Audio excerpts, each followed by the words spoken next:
Hey, everybody, and welcome to episode number 130 of Showing Up Perspectives on Cancer. This show was created as a safe space for cancer patients, survivors, and supporters all come together right here from around the world to share their stories and connect, as well as find resources that provide healing, hope, and resilience. My name is Tim Sohn. I'm the host of Showing Up Perspectives on Cancer, a 17, it'll be 18 years next month, chronic myeloid leukemia warrior, a published author of the collaborative Perspectives on Cancer book series, as well as the brand new Perspectives on Invisible Illnesses book, which includes the stories of 11 people sharing their stories of living and thriving with invisible illnesses. And you can find that at perspectivesoncancer.com. Thank you so much for joining us. Please let us know where you're tuning in from around the world. I'm here in the woods, as I like to say, with the bears and the turkeys in Shahola, Pennsylvania. And we so appreciate you being here. We want this to be a conversation. Also, we encourage you to connect with each other in the chat. Hit the share button to let your friends, family, and colleagues know about the show. I see you guys are starting to comment already, so thank you for that. I'll bring them on in just a few minutes. Before we bring our awesome guest on tonight, I want to mention a few things. Last night, we had our first meeting of the Showing Up Perspectives on Cancer nonprofit board. As some of you guys know, Showing Up Perspectives on Cancer is now a 501c3 nonprofit organization. And so this happened last night. There was a board meeting, and our board members are myself, and Russ Hedge and Cyan Gates and Andrea Sanchez. So we had a really great board meeting last night, and we're really excited to plan for next year and beyond. So shout out to all of them for being on the board. Also, a reminder that the Perspectives on Invisible Illnesses book is available at perspectivesoncancer.com. And like I was saying before, it has 11 stories of living and thriving with different invisible illnesses, such as different cancers, chronic fatigue syndrome, chronic anxiety, depression, and many more. So definitely check it out at perspectivesoncancer.com. And all the proceeds from the books go to the Showing Up Perspectives on Cancer nonprofit organization, which supports cancer patients, survivors, and supporters. Okay, if you are ready for our guest, type in the chat, heck yeah. I know I'm excited for our guest today. We're going to have a great conversation, myself and Terry Healey. Terry is a survivor of a facially disfiguring and life-threatening cancer. He's an author, a keynote speaker, a business strategist. I don't know what he doesn't do. He challenges audiences to face their adversities and to apply his framework of 5 key principles to gain confidence and find joy in their personal and professional lives. So let's give it up for Mr. Terry Healey. Hi, Terry. Welcome to the show. Hey, Tim. How you doing? Thanks for having me. I'm doing great. How are you tonight? Excellent. Can't complain. Awesome. And where are you tuning in from, Terry? I'm tuning in from Santa Cruz, California. California, all the way on the opposite coast of me. Much earlier here. Yeah, 3 hours, right? 5:34, I'm guessing. Yeah, you got it. Awesome. Cool. Well, we have some people who are watching. Liana is here. She's saying good evening, everyone. So welcome, Liana. Kiana Wooten is here. She says, hey, everyone. She came to the in-person Showing Up Perspectives on Cancer event that was last month in New York City. So great to see you, Kiana. Mark is here all the way from New Zealand. He says, hi, all Tim and Terry. Let's go. Wow. So welcome, Mark. Mary is here. She says, hey, nonprofit, congratulations. Thank you. Yeah, right on, Tim. Thank you, Terry. Gretchen Norling Holmes is here. She says, hey, Tim. Hey, Gretchen. Gretchen's a previous guest on the show. Ashok is here. He says, hey, heck. Hey, heck, back at ya. So welcome everybody, whether you're here live, whether you're here on the replay, we really appreciate you being here. So Terry, are you ready to get this conversation started? Yeah, let's do it. Awesome. So let's start here. Take us back to when you had found out that you had cancer, or maybe even like a little bit before. Like, what was Terry's life and work life like before you were diagnosed with cancer? Yeah, so Tim, I was 21 years old. I was a senior at UC Berkeley. I was living, as I like to say, life on easy street. There really weren't any issues that were going on.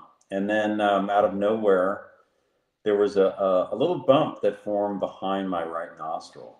Originally, it really wasn't considered to be that big of a deal. It took them a while to diagnose it, but when they did diagnose it, I ended up with a fibrosarcoma, a very rare form of cancer. Sarcomas are really rare, but fibrosarcomas are a subclass of that are really, really rare. But anyway, they were able to, what they thought, clean it out.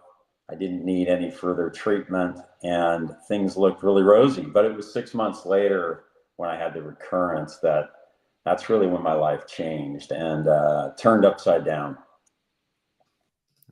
Wow. So tell us about, well, first of all, tell us about like, what was your reaction to finding out that you had cancer the first time? And then walk us through, like, how did you find out that it recurred? And maybe like, how was your reaction different the second time? Yeah. So the first time, again, being 21 and being told, hey, this is rare, but we got it in the early stage. Looks like we were able to remove everything.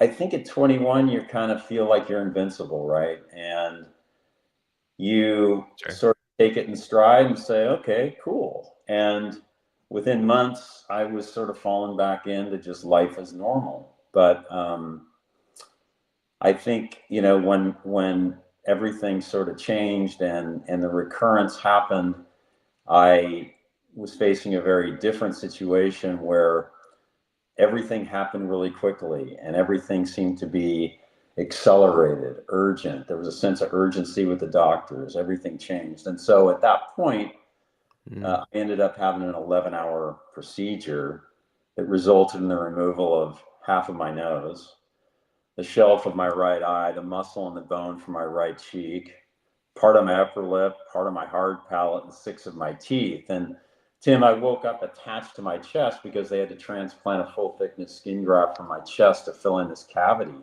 that had been created on my face. And so obviously when I woke up, there were a number of things going on in my head. One was, did they save my eye? Because that was a risk. I was very blessed that they saved my eye. But when I looked at myself, I can't describe it any better than to just say I look like the Elephant Man. I mean, it was just shocking to see. But I will say, fortunately, I was a very positive person and had always kind of had hope and faith. And so a lot of those things gave me a lot of the tools and strength to get through it. To believe that this was temporary and that I was going to get through this and the doctors were going to rebuild me and reconstruct me back to who I was before. So I wasn't as freaked out initially as I would become, probably many years later, actually. So before you were diagnosed with cancer, do you have the same mindset that you have today? Are you there? Yeah. That was weird. We're having this huge storm. I hope we don't have Okay. a huge storm coming and it's windy. So I missed that last part of your question. I'm sorry. I was talking about mindset. And so like when you were diagnosed with cancer, like had your mindset shifted at all? Or when you found out you were diagnosed, like where was your mind? Yeah, I mean, like I said, I had a lot of fortunate things going on in my life in terms of being focused on I would say I still had a positive mindset, right? I believed that I was going to get through this. I believed that I was going to get reconstructed. I had a tremendous amount of hope. I think what happened over the ensuing year or 2 years, though, was that the reality of what was happening started to hit me. And the reality was that I wasn't going to be the old Terry again, right? They were not going to be able to get me reconstructed, certainly as quickly as I had hoped, nor in reality would they ever get me reconstructed. But it took time to figure that out. But that's when, my mindset changed a little bit, and I started to grapple and struggle with a lot of things, including my self-confidence and self-esteem, and so I sort of went down a fairly dark path, I would say, where losing that confidence and self-esteem created a person that was very different than who I was before. I was somebody that was avoiding social interactions. I was avoiding life, let's just say life. And Yeah. so, I was really fortunate though, Tim, that I've always been somebody that's reflected and have been open-minded and alert and attentive. And so I was blessed that I was able to meet people along the way that were incredibly positive and gave me um, sort of instrumental words at times when I really needed them. And so there were key turning points in my life that sort of helped me to realize I had to make a change. And that's when I started to rebuild who I was. And it's funny you asked about mindset. I mean, now I would say that what I was able to build was a resilient mindset. Oh, I love that. And I'm so glad you were able to do that. Yeah. I want to put up a few comments here. Ashik says, Terry is a shining role model for facing cancer. Thank you. And Kiana says, when the cancer reality hits, it comes full force. Yep. And Jennifer says, hello, all. Thanks for being here, Jennifer. And Jennifer is tuning in from Savannah, Georgia. So All welcome right. from Savannah. So Terry, did the doctors prepare you for, did you have any sort of expectation of when you came out of this surgery, how it might affect you physically? Yeah, I think, like I had mentioned, things happened really quickly when the recurrence came back, and that's when you could literally feel it behind my cheek. If you looked at me, Tim, you would say I looked normal, everything was symmetrical. You wouldn't have noticed anything, but everybody could feel it. So when I went to the tumor board, that was something that they accelerated me to get, into that group that next week. They were scheduling surgery anyway, but that tumor board was pretty, I'll say, brutal, because uh, many people on this call have probably been through that, but they it's very impersonal, and there were 15 doctors in this case, and essentially there were two of them that shook their heads kind of like this, right? Which Yeah, is a horrible signal to send a patient who's faced with a life-threatening cancer situation. So of I course. think after that, long story short, is my doctor sat us down and he said, this is very, very serious, and you might lose your eye, you might lose most of your nose. So he prepared me for it. I certainly wasn't in a place that I could absorb it or digest what he was saying. So I Sure. have had to bound out of the examining room into the bathroom, and I'll never forget dry heaving in the bathroom and crying at the same time, which I can't say I've Mhm. ever experienced at any other point in my life. But Oh, no. but anyway, yeah. So there was some preparation at that point, and then it was literally, days later that they put me under the knife, and so um, it all happened very, very quickly. Yeah. Yeah, thanks for sharing all of that. I appreciate it, Terry. Everybody, we're here at Showing Up Perspectives on Cancer with our awesome guest, Terry Healey. Uh, Terry, let's talk about judgment. Did you fear judgment at all after you had your surgery? And has that evolved at all throughout the years? It's a great question. And absolutely, I felt judgment. I think when I first recognized really that I was being judged and looked at differently was when I left my hospital room after, I don't know, I was in there something like 20 days. And when I went down to be picked up by my parents to go home, I sat in the waiting room. They were going to pick me up curbside, right? Yeah. And I think when you're on and all of us know this on this call of experiences, when you're in a cancer ward or when you're in the hospital with medical professionals, you're very insulated and protected. But you know, when you get out to the mainstream and to the public, Yeah. which for the first time I was actually doing downstairs waiting to get picked up, suddenly I was blown away by the stares and people pointing at me. In fact, there were instances that I'll never forget where kids giggled at me. You know, young girls were kind of pointing and giggling at me. So I started to feel judgments right away. And then some things happened beyond that, just with friends, you know, friends that you think are your friends who sort of disappear. The girl I was dating sort of couldn't handle it. And so I began to notice, because I was becoming quickly more and more insecure, was losing my self-esteem so fast that I think I began to notice everywhere I went that people were staring at me. You know, what's interesting about that is that it's all about how we carry ourselves, right? Right. When you're weak and you are insecure, you appear that way. And I think people notice it and they're more apt to stare at you. They're more apt to point. Even children, right? Young kids. And so the long Right. story short, to get to the final part of your question, is that, you know, over the years, as I built this whole framework to deal with my whole situation, my adversity, I was able to kind of come out the other side and eventually become content with who I was. And what's interesting, Tim, is today, if I go in, I can tell you this: nobody ever points at me, nobody stares at me. I haven't been giggled at, and I can't tell you how long. People haven't changed, right? Kids are still kids. Right. You know, you still stand in the same lines that I was in 40 years ago in a coffee shop.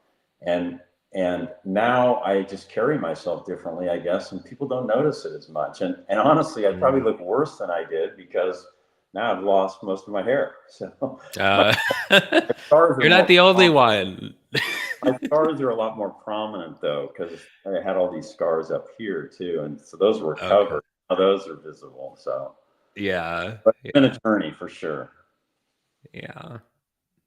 Let's see. Kiana says that's awful. Karen says awful regarding judgments and losing support. Parents heed this testimony. So Terry, you think it's more now like you just like carry yourself differently? Is it like a confidence thing?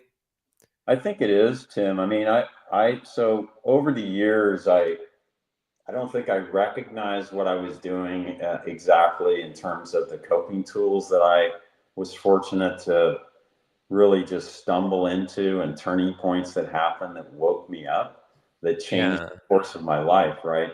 And we can talk about those, but there were a number of things. And I think all of those combined got me to a point where I had started to rebuild my confidence, to regain my self-esteem, and was recognizing that I had finally become really content with who I was.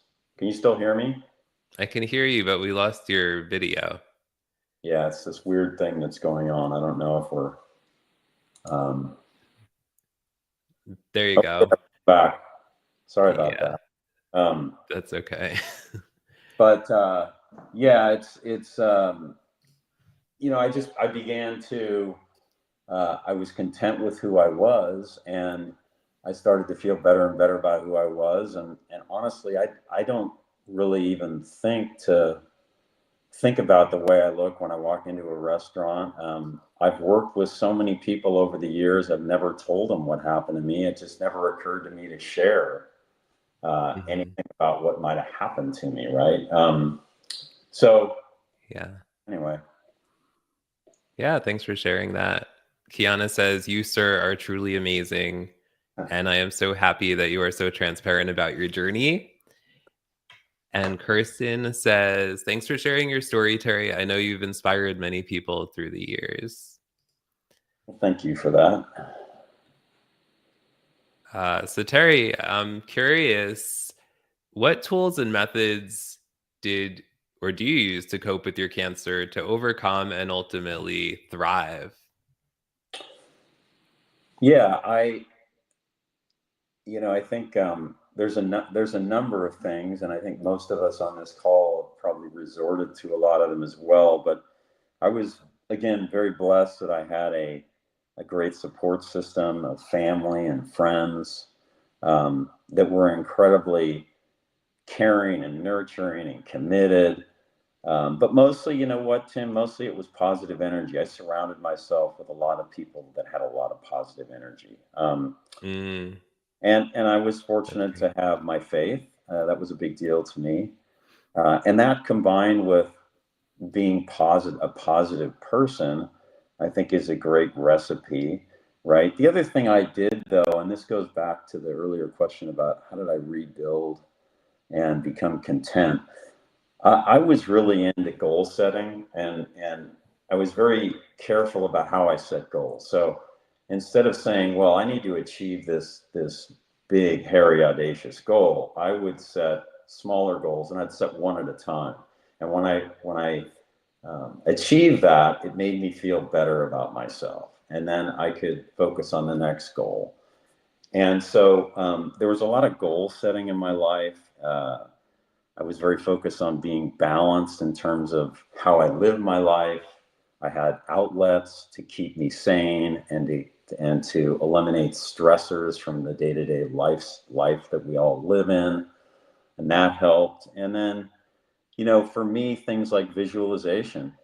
Um, it's sort of a form of positivity in and of itself, positive imaging or visualization, whatever you want to call it. But those were a lot of the tools I used that really kept me moving in a positive direction, in a forward direction, realizing, as I kind of alluded to, that I was never gonna, at some point, I realized I was never gonna be that old Terry again, right? I was this new person. Right. I had to transform myself and become comfortable with who this transformed person was. Right. Right. Yeah. I love all the things that you shared there. And I'm curious, you guys who are watching live or on the replay, let us know, what coping tools have you used in your cancer journey, or your family members or friends? It would be great for all of us to share that as well. Yeah. Um, and Bill Bradford says faith is huge. He's agreeing with you. Right. Um, and Ashik says, Terry, your words will heal broken souls. So thank you, Ashik. Thank you. Very So, kind. That's the blessing in all of this, Tim, right? Is yes. and some people like yourself who've been through this, I think, understand. You never wish adversity on anyone. You would Right. wish it on anyone. I would never wish it on anybody. But I got to tell you, it was the greatest blessing in my life. And Mhm. um, you've seen that in your writing. I've seen it in my writing. People that we talk to, it's not uncommon to feel that way and to have that gift. It takes a lot of work to understand that it is a gift, but it truly can be. And so um, it's not an easy thing to do when you're in the midst of it, but we can Yeah, of course. all get there. Yeah.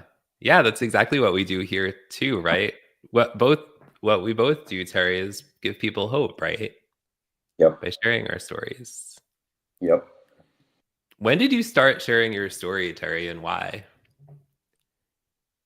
So I so it goes back quite a ways. When I was in my 20s, so as I was grappling with what I was going through, I started to actually write a book. And the idea wasn't to necessarily publish anything. It was just sort of, it was therapeutic for me to write. And so I wrote and wrote and Yeah. wrote. But I got to a point, Tim, when I was probably 26, where I said to myself, this doesn't have a happy ending, because I still wasn't really content with who I was. And so I shelved it. And then some things happened in my life, and I met some people that inspired me. Um, and when I finally wrote that book and got it published in 2001, the first book, that's really when um, a whole new world opened up to me that I didn't recognize. And you can recognize this, right? It's like you write a book and you don't think of yourself as somebody that people want to hear from necessarily just because you wrote a book, but suddenly you Right. have some level of credibility. And Hmm. so people say, hey, we'd love to have you speak to our group, to our association. And it's like, okay, well, I was still insecure. So that was a big hurdle for me. I had to say to myself, okay, how do I gear up to do this? But ultimately, it was all about preparation. I knew if I was prepared, I could do whatever I had to do. And so that's when I started. So I was probably in my, let's see, um, I was probably 35, 36 when I started really sharing my story broadly with people. And then Okay. it just kind of went from there, and it became really my mission, my ministry, my passion. But I still had to pay the bills, right? So I was Yes. working in my career and building my career and all of that. And so, but I was blessed that I was able to carve out time to do that. And so it's all been a good, healthy process.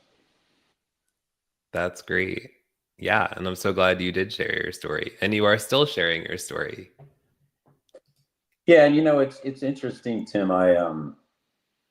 You and I may have talked about. There's a group called Immerman Angels. Yes. But it's really special to be able to help people, even on a one-on-one basis, who are in the midst of the battle, right? And um, it's not about telling them what to do. It's just listening to them and observing and understanding them. And it's such a gift to have organizations now that didn't exist, when I had cancer or any of that. There really wasn't the internet or anything, but now you can connect with people just like we are tonight, right? You got people from Alpharetta, Georgia, and California, and everywhere in All between. over. So Yeah. pretty cool. Definitely. Definitely. So everybody, we're here at Showing Up Perspectives on Cancer with Terry Healey. So Terry has well, you were kind of talking about this, finding a new purpose. Do you find that your life is more fulfilling because of your cancer? And it sounds like you have found your new purpose. Am I right? Uh, Without a doubt, Tim.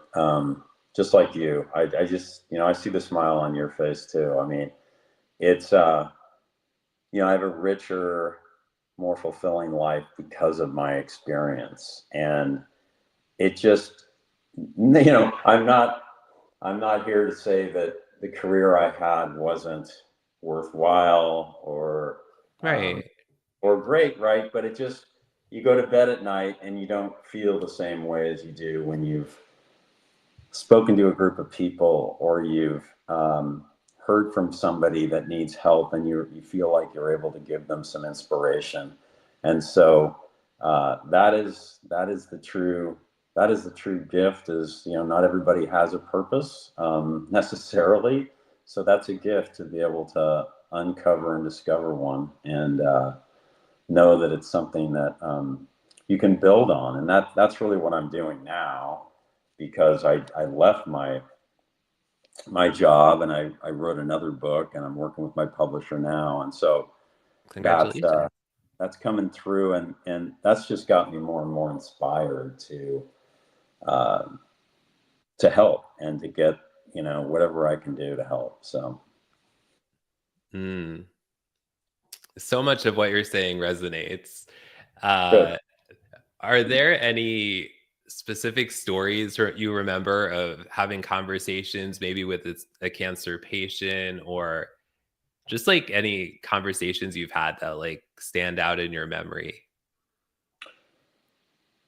Yeah, I mean, I think, you know, when you talk to somebody that's got something as rare as I had, and when you talk to a young person whose identity has been impacted due to disfigurement, a facial difference of some kind, um, when I'm able to communicate with them how it made me feel when I was confronted with certain things, and all of that, when they look at you and they say, "You get it," and Yeah. that's a great feeling, right? Because what what they often tell me is nobody gets it. You know, they all tell me that I look great. You know, that's what your family and your friends do. They're supportive, right? And they tell you Right.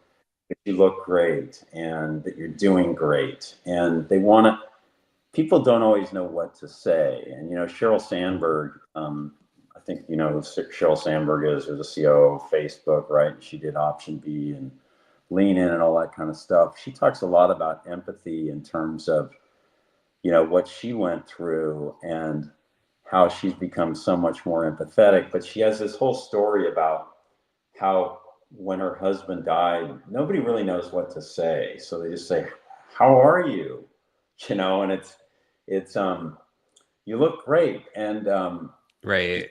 until she could connect with people at a different level, it's very hard to make a real connection with somebody that's impactful and inspiring. And so, yeah, whenever I hear somebody say, "Yeah, you get it," you know, nobody else really understands what I'm going through. That's really a great feeling that you can be there for them. What would you say to people that, maybe it's a family member or loved one, um, and they know somebody that has cancer and they just don't know what to say. Obviously, how are you isn't always the best question, Yeah. depending where you are in the journey, but what advice would you give to people on what they should say or do? Yeah, I would say, you know, it's more important than what you say is just being there for people, right? Yes. Just being there with them. And you don't have to say anything. You don't have to say the perfect words.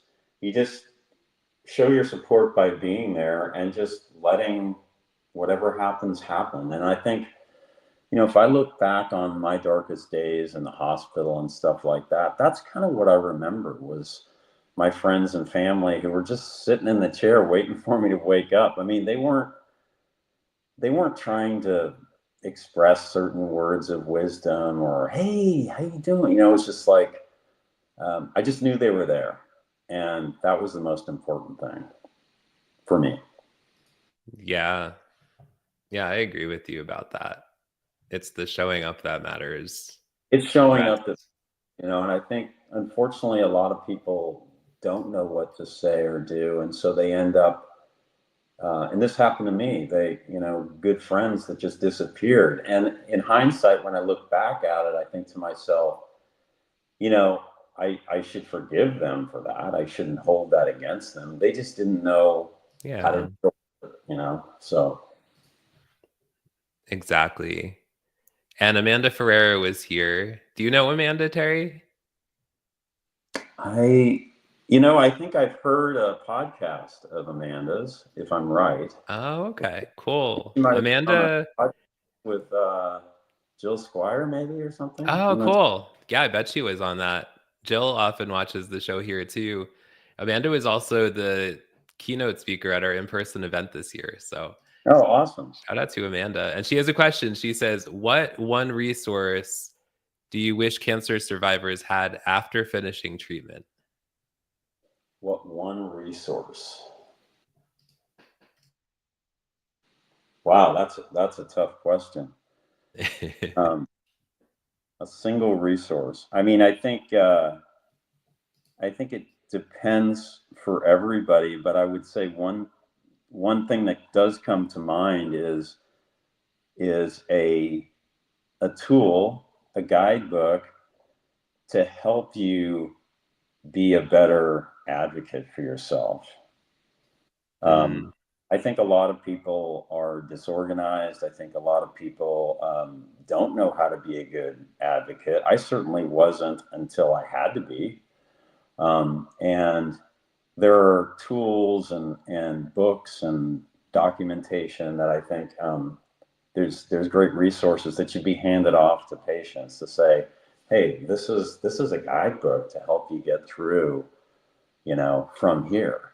These are all the resources that are yeah. available to you. These are the steps that you can take, and these are the questions you can ask, but also just documenting, journaling. Mm, I think all of those things are really helpful in the healing process. And maybe it's not for everybody, but I think a lot of the people I've talked to, that's very therapeutic in and of itself, is just being able to feel like you're starting to have control over your life and you're controlling what's happening instead of just reacting um, as yes. as as things happen to you. Yeah. And can you talk a little bit more about advocacy and maybe self-advocacy, and like how has that played into your story, or has it, in your journey? Yeah, I think I mean, I'll just give you an example. I think that from time to time over the years, things have happened, for example, where I've had masses that formed right on the margin of where my tumor was. Okay. And you immediately go to, well, not everybody, I kind of go to the dark side initially and say, oh my God, what is this? And um, rather than just saying, oh, I don't want to be a hypochondriac, I need peace of mind. And so I'm not afraid to call up my doctor and say, hey, this is going on. I need to come in and see you like ASAP, and be demanding. Um, they understand. Um, I really think they do. And so just being able to get to that point of having peace of mind is really important. And so rather than toiling over things that, oh, maybe it's not a big deal, I'm sort of an advocate to say, check things out, make sure that you're okay.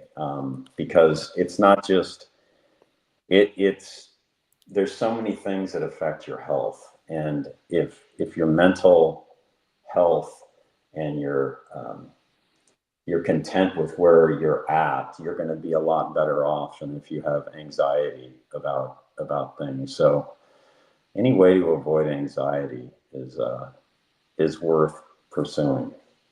Uh-oh. For There we go. sure. Are we back? God, sorry. Hanging in there. That's okay. You got the process down. Yeah. Terry, so let's talk a little bit about gratitude. Are you grateful for having this experience, this journey? Gratitude's huge. I think a couple things that we all get out of our experiences, at least for me, um, one is certainly gratitude, because I think, and I was fortunate to always have gratitude throughout the process, despite whatever horrific prognosis was ahead of me. And I always tried to look at the glass half full, and so I've always had gratitude that things could be a lot worse, right? And I think that Right. a big thing for me, Tim, has always been reflection. So part of my whole adversity framework that I speak about, and that's in my next book, talks a lot about reflection. And reflection is part reflecting on your day and thinking through what you learned, what uh, what happened that might have been inspiring. But at the same time, it's also taking the time to be grateful for everything that you do have and all the good things that are going so well in your life, because we all have a lot of blessings despite whatever curses we may feel we have. And so yeah, gratitude is huge. And if I can share one quick story with you. Sure. There's a guy who he's older now, so I don't know that he really speaks, but he was a keynote speaker. And he was burned. He was also in a plane accident where he was paralyzed. So this guy had been through one thing after another. Yeah, it's a And he lot. said, before the accident, there were 10,000 things I could do.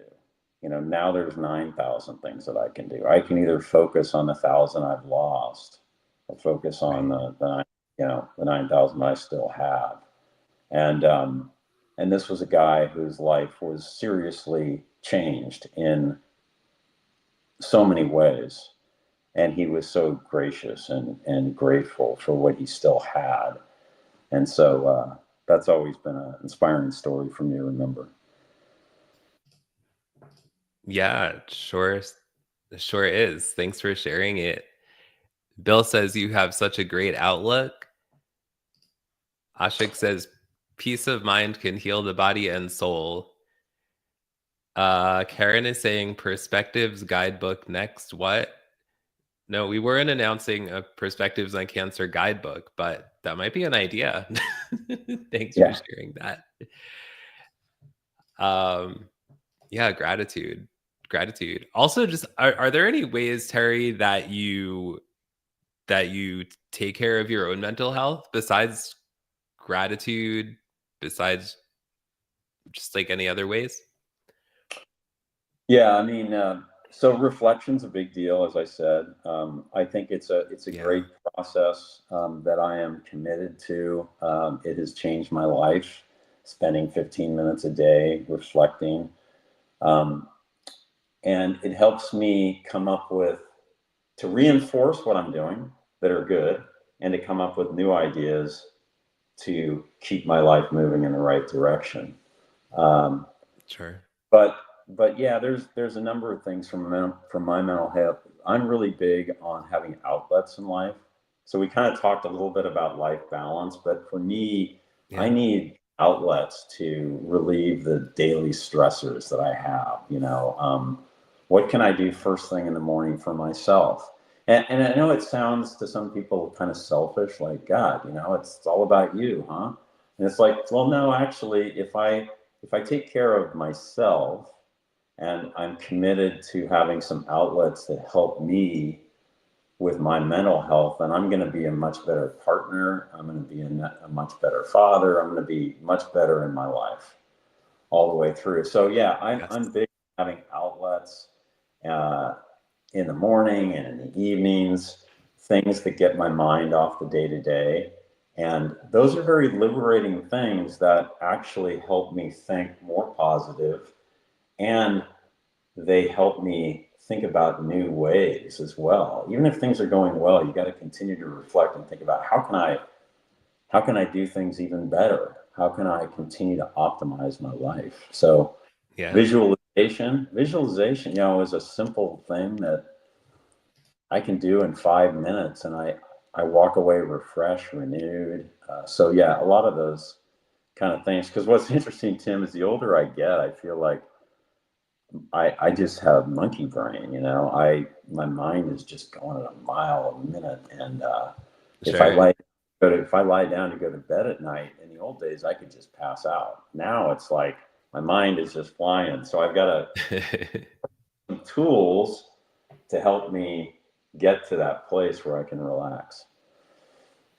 Yeah, that's great. Thanks for sharing all of those. And those of you who are watching, let us know also what are some tools that you use as well. Also, Jenny Gold is here. Terry, Jenny's show was the first place that I started sharing my story more than 3 years ago. Oh, really? Yeah. So shout out to Jenny. Thanks for being here, Jenny. And thanks for being here, everybody. We're here at Showing Up Perspectives on Cancer with the amazing Terry Healey. Terry, how did you find success in life? You know, how I found success in life. Well, I guess I'll answer that a couple different ways. Okay. For me, finding success initially after my cancer diagnosis, because I was only 21, was how do I how do I become somebody that can take care of myself and that can live as a productive, happy person in society? And so success for me at that point was, as I talked about earlier, it was this, and we don't have time to go into all the details behind it, but it was this goal setting process that I used to have, and Okay. how I could set one goal at a time and achieve that. And it built on itself. And it really helped me to start to feel better and better about my life, because I was taking control of my life. I was facing my challenges. I was overcoming one thing at a time. And it got me to a point where I became not only content, but transformed into somebody that was happier probably than I was before, because my life was more meaningful. I would say success now is really about having a purpose that I'm truly fulfilled by, Mm.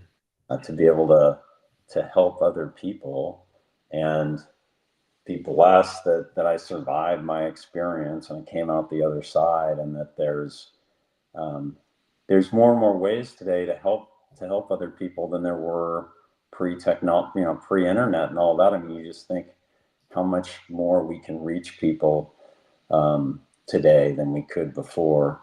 So success for me is really that. It's just having a fulfilling purpose day to day.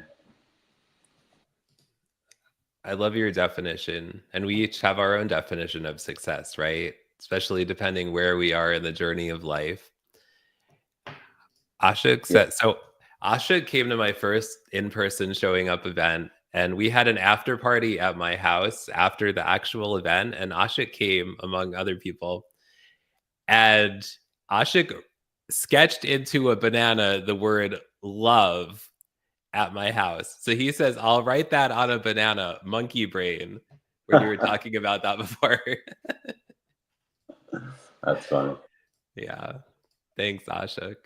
Thanks for bringing us a chuckle. Yeah. So Terry, talk to us about adversity. How can we address adversity? So so I kind of alluded to this earlier, but and I mentioned my coping tools, right? Like how I personally dealt with my adversity. I am not a Yeah. PhD. I'm not a PhD. I'm not an MD. I'm none of those things. There's a lot of psychologists that write books about how to deal with adversity, right? And it's taken from a lot of their patient experiences and information that they've gained.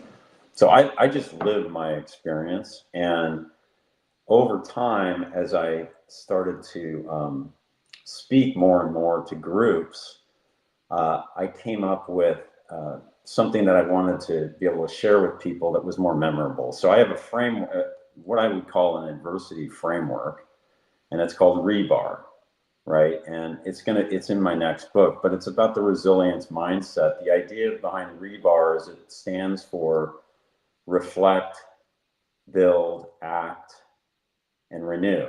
And so there's components.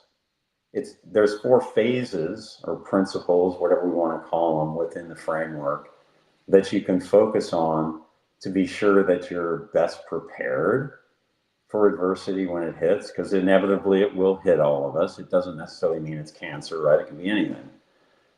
So be prepared for that, but have a set of tools that you can remember and go to in a time of need. Because oftentimes when we face adversity, I think we panic, or we go into a different mode, and so we don't always think as rationally or logically or practically. And so that's the idea, is that there's there's tools that sit within my framework that can help people not only overcome adversities of different types, or help them deal with adversities, is what I mean to say.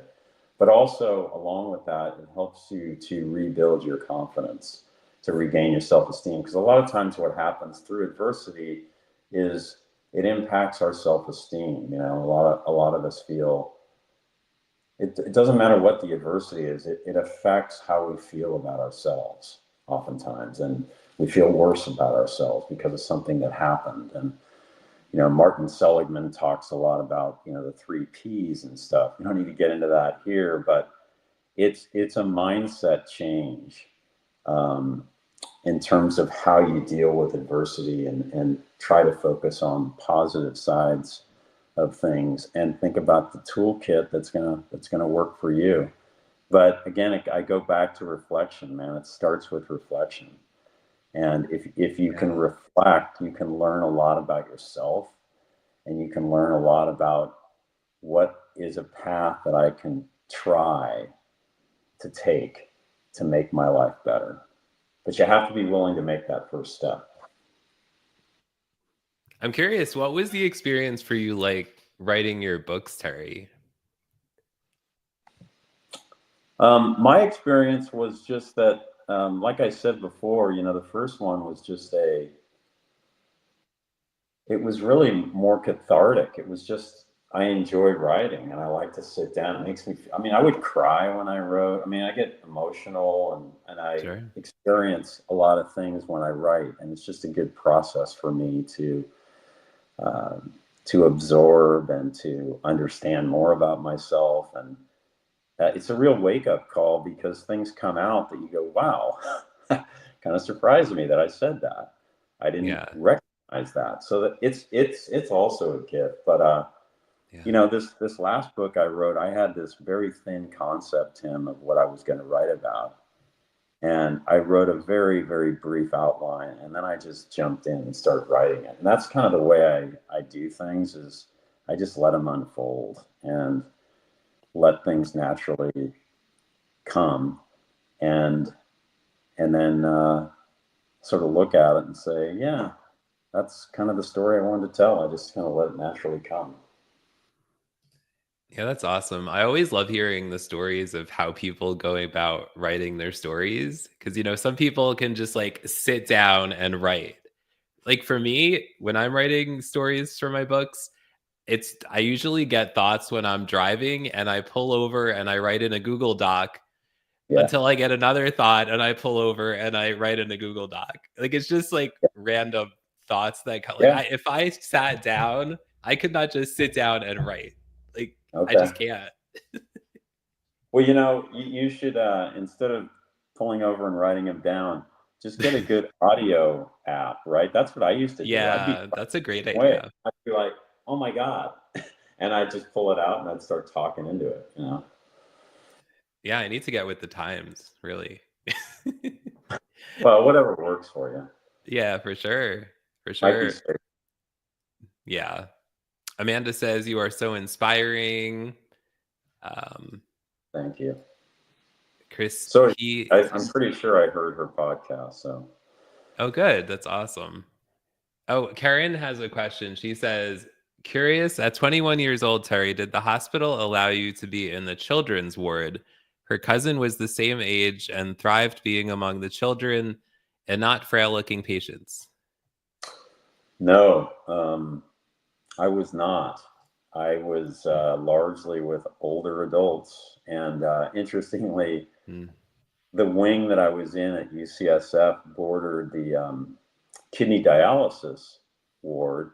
And so I that's that was most of the people that I would see every day when I made my strolls down the hallway and got to know people, was mostly people on kidney dialysis. It was kind of weird. And then it was just a mm, mix of people. Not, it wasn't a cancer ward until I went back for my radiation, where I had to be in a kind of in a lockdown because I had iridium seed implants, and that was a cancer ward. But no, mm. I never found myself with children. Which actually, it's an interesting question. I'm actually, at the time, I would have been grateful for that, right? Because Yeah. couldn't stand being around little kids because they were the ones that were the source of my pain in many ways at the time, right? Because they would point and giggle and laugh. Oh, right. Yeah. So I actually went through a whole period where I avoided, going to my friends' kids' parties. It's really sad, but I just couldn't get myself to do it. Yeah. Yeah. Thanks for sharing that. Okay, Terry, this is the last question of the show. Yeah. And the question is, what is your one word perspective on cancer? Blessing. Why a blessing? Because I got to tell you that if so, I know a lot of cancer survivors, 5+ year survivors. I've never met one of them who hasn't told me that they were grateful for the experience because it helped them to reevaluate, reassess, and reflect on their lives and try to make their lives more meaningful. Now, these are people that talk to me about it, so I'm sure there's many others that don't necessarily feel that way. But for me, it was a blessing. But I'm not sure if that's really the answer what you're looking for in that question. I am looking for whatever your perspective is. I think that's a great word. I agree with that word Okay. entirely. Right? Like Okay. obviously there's challenges with cancer also, all sorts of challenges, but it's also a blessing. Like for me, like the fact that you're here is a blessing. The fact that you're sharing your story, the fact that all these people are showing up from around the world to share their perspectives and to hear your story and be inspired by you, that's a blessing. um I think my word today is going to be family, because cancer brings us a whole other family that we never expected that we were going to Oh, have by yep. sharing our stories. Yep. um yeah, so I think my word's going to be family. My previous co-host on the show, Shannon, I used to always use the word community, and she would always correct me and use the word family instead. So I always Okay. remember that. That's good. Yeah. That's good. It's interesting too because the nurses and the doctors that treated me 40 years ago, I Yeah. still talk to them. My Wow. one of my doctors, literally, he lives in Kentucky now. He called me 2 weeks ago out of the Wow. blue. Hey, Terry, how you doing? The guy's 81 years old now, and How it's cool. really cool that they have remained a part of my life. So, Yeah, for sure. For sure. Yeah. Well, thank you so much for being on the show, Terry. Before we go, anything else you want to share? And how can people connect with you? yeah, I mean, love to connect with anyone on this call. I have a website, terryhealey.com. My email is easy to remember, terry@terryhealey.com. And um, I see names I recognize on this panel here as I'm looking down at it. So I'm thrilled Nice. that people were able to attend, and I appreciate everybody for being here and for the great things that you're doing with the sharing of your own stories as well to inspire others. So um, that's about it. But yeah, I would love to connect with anybody. Awesome. Awesome. Well, thank you so much, Terry. It's been an honor Thanks. to have you here. It's been an honor to be on your show. I appreciate you having me. Sorry Of about the course. technical difficulties. Oh, it happens. No worry. All right, everybody. Thank you so much for being here. Thank you for all of your comments. Ashok says cancer connects beyond friendship. Karen says, thank you, Terry. Many more blessings. Leanna says, great show. Um, Amanda also says, thank you for sharing, Terry. So thank you for all your comments. Thank you for supporting our guests. I so appreciate it. And speaking of guests, we are always looking for guests who want to be on the show. So no matter what your connection to cancer is, Maybe you're a patient, a survivor, a supporter, could be a caregiver, could be an oncologist, could be an oncology nurse, could be a mental health professional, could be an author. So many different connections to cancer people have, and all perspectives are valid, and all perspectives are invited and welcome and hoped for here. So please send me a direct message if you are interested in being a guest on the show. We'd love to have you here. I would love to have you here. And yes, next week's guest is cancer supporter Mike Ashebrunner. So I'm really excited for that. And the comments are still coming in. So thank you for all that. And we will see you next week for another episode of Showing Up Perspectives on Cancer. Have a great week, everybody. It's that time to dance. It's that time to dance. Terry, do you like to dance? Woo, here we go.